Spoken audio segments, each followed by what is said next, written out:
Hello everybody! If you want to read all the stories in full, please go to www.steveuk.blog. Thank you. Short story 587, The Lost Key. Upper beginner. Emma lived alone in a small, cosy house near the edge of the woods. She always wore her house key on a blue string around her neck. It was her most important possession. One morning, as she reached for the key to unlock her front door, her fingers touched only empty space. The key was gone. Her heart beat faster. She checked her nightstand, under her pillow, and even shook out her blankets. Nothing. She searched the bathroom, the kitchen counter, and all her coat pockets. Still no key. Emma took a deep breath and tried to remember the last time she had seen it. Yesterday evening, she had sat outside in the garden, drinking tea. Maybe it had fallen there. She hurried outside and scanned the grass, moving flower pots and checking under her chair. No luck. Then she remembered. After her tea, she had taken a short walk into the woods to sit under her favourite oak tree. Perhaps the key had slipped off there. Emma walked quickly along the narrow path, leaves crunching under her feet. The woods were quiet except for the chirping of birds. When she reached the oak tree, she knelt and searched the ground. There, half buried in the dirt, was a glint of metal. Her key! Just as she picked it up, a movement caught her eye. A small brown rabbit hopped out from behind a bush, its nose twitching. It stopped and stared at her. Emma smiled. "Hello there. Did you see my key?" she asked softly. The rabbit flicked its ears and then darted away into the undergrowth. Relieved, Emma tied the key securely around her neck, making sure the knot was tight this time. As she walked home, she thought about how strange it was that a little rabbit might have been the only one to know where her key was. When she got back, she unlocked her door and sighed happily.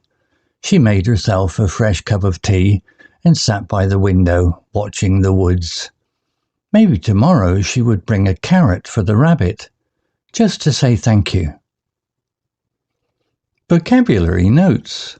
Cosy, adjective, comfortable, warm and pleasant. Example from story. Emma lived alone in a small, cosy house. Similar words. Snug, homely, comfortable, inviting. Extra example. The cafe had a cosy fireplace and soft chairs. Possession, noun. Something that someone owns. Example from story. It was her most important possession. Similar words. Belonging, item, property, treasure. Extra example. Her grandmother's ring was her favourite possession. Scan, verb. To look carefully over something. Example from story. She scanned the grass, moving flower pots and checking under her chair. Similar words. Examine, search, inspect, survey. Extra example. He scanned the room for his missing phone. Glint, noun. A small flash of light. Example from story. There, half buried in the dirt, was a glint of metal. Her key. Similar words. Sparkle, flash, gleam, shimmer. Extra example. She saw a glint of gold in the sand. Twitch, verb. A small, quick movement, often used for animals. Example from story. Its nose twitching. The rabbit stared at her. Similar words. Jerk, flick, wiggle, tremble. Extra example, the cat's ear twitched when it heard a noise. Dart, verb, to move suddenly and quickly. Example from story, the rabbit flicked its ears and then darted away. Similar words, dash, sprint, bolt, rush. Extra example, the mouse darted across the kitchen floor. Story written by DeepSeek AI. Image created by Designer AI. To read all the stories in full, please go to www.steveuk.blog. Thank you. CC Music, drifting at 432 Hz, unicorn heads. Welcome to The Explainer. You know, making new words stick can be tough, right? Rote memorization doesn't always work. But finding them inside a story, that's a game changer. Today, we're going to unpack a simple little tale about a lost key to help unlock 4 powerful English words you can start using right away. But before we dive in, let me ask you something. What's your most important possession? And I'll bet it's not about how much it costs, but what it means to you. Hold that thought because that exact feeling is right at the heart of our story. All right, section 1, a key is lost. Let's set the scene. So for our main character, Emma, her most treasured thing was pretty simple, a house key on a blue string. Its value wasn't about money, it was emotional. It represented her home, her security, her independence. To her, it was basically everything. And this is that moment we all dread, that sudden, cold jolt of panic when you reach for something vital and your fingers just find nothing. The key, her most important thing, is just gone. So after that initial wave of panic, what do? Well, Emma doesn't just search wildly, she investigates. It's like she becomes a detective in her own life, which leads us to her very methodical 3-step search. You can see her search is really logical. She starts with the obvious stuff, the house. Then she retraces her steps outside to the garden. And when that doesn't work, she has to dig a little deeper into her memory, that walk she took in the woods. See how the search expands? It goes from what's right in front of her to what's in her memory. And then, that amazing moment of discovery. It's not even the whole key she sees at first, but something smaller, more hopeful, a glint of metal. That tiny little flash of light is everything in that moment. She's found it. Can you imagine the relief? So the key is found, which is great. But the story gave us more than just a happy ending.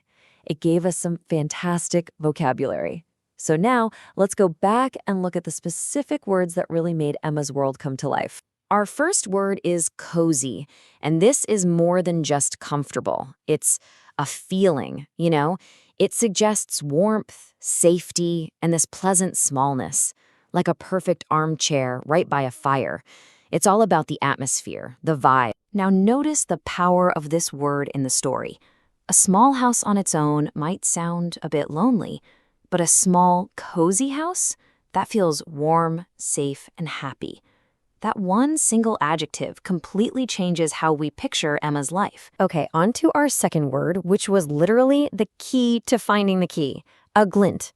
A glint is a tiny, quick flash of reflected light. It's not a steady shine, it's a momentary sparkle that just happens to catch your eye, kind of like a little gleam of hope. Using the word glint here is so effective. It makes the discovery way more dramatic. Emma doesn't just see her key, she sees a hint of it, a flash of promise in the dirt. That one word just perfectly captures the moment right between searching and finding. So, right at this moment of discovery, another character actually appears. And the words the story uses to describe this rabbit are incredibly vivid action words, perfect for talking about quick, sudden movements. Let's look at these 2 fantastic words. First up, twitch. That's a small, sudden jerk, like a nervous muscle. And then you have dart, which is a sudden, fast sprint from one place to another. Both are all about quick, sharp movements. Can you just picture this? You can almost see it happening. First, the rabbit is still, but its nose is twitching. It's alert. It's sensing everything around it. And then, bam! In an instant, it darted away. That combination of words just perfectly captures the behavior of a wild animal. Cautious, and then incredibly fast. All right, so Emma has her key. We have our new words, but the story isn't quite done yet. It leaves us with one final beautiful thought, and that brings us to our last section, the silent witness. So her problem is solved, and what's her first instinct? It's not just relief, it's gratitude. She feels a real connection to this animal that was there right at her moment of discovery. This small act, bringing a carrot, it just shows her kindness and proves that she recognized she wasn't really alone out there. And this, right here, is the story's gentle but really profound conclusion. The rabbit becomes a silent witness. I mean, think about it. It couldn't speak, it couldn't point the way, but it was there. It knew. This idea adds a little touch of magic to an everyday problem and suggests that maybe we're never truly alone. So what's the key takeaway from all this? We saw how a simple story can do so much more than just entertain. It can actually teach. By placing words like cozy, glint, twitch, and dart in a living context, they become so much easier to remember and to use. The real lesson is that learning is just more powerful when it's part of a story. Emma's story had the rabbit, a silent witness to her small personal drama, and it leaves us with a final thought to chew on. In the important moments of your life, who or what is the silent witness to your story? Something to think about. Thanks for watching.